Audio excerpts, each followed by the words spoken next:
എന്നോട് പൊറുക്കണം ചേട്ടാ. പൊറുക്കാനായിട്ടാണ് നീ എല്ലായിടത്തും പോയി താമസിക്കണേ, പിന്നെ എങ്ങനെയാ നിന്റെ കൂടെ പൊറുക്കും? ആ പൊറുക്കലില്ലെന്ന് ഞാനേ ചേട്ടനെ ഇട്ടിട്ട് പോയില്ലേ, ക്ഷമിക്കണം എന്ന് പറഞ്ഞതാ.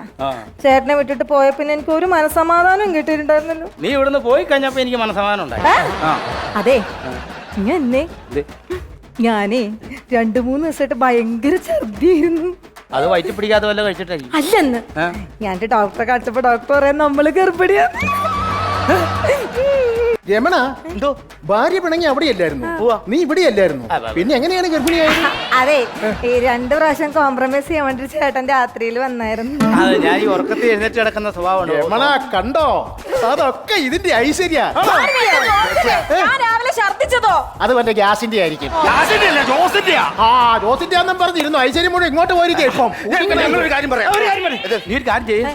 സന്തോഷമായല്ലോ. സന്തോഷമായി. അപ്പൊ ഒരു കാര്യം, ആടിനെ നീ സൂക്ഷിച്ചോണം. ഞാൻ ആടിനെ പൊന്നുമല്ല നോക്കിക്കോളാം. അടാ, എന്നാ നീ അകത്ത് പോട്ടെ ആട്ടുകാട്ടം വെച്ച ഒരു പായസം ഉണ്ടാക്കി.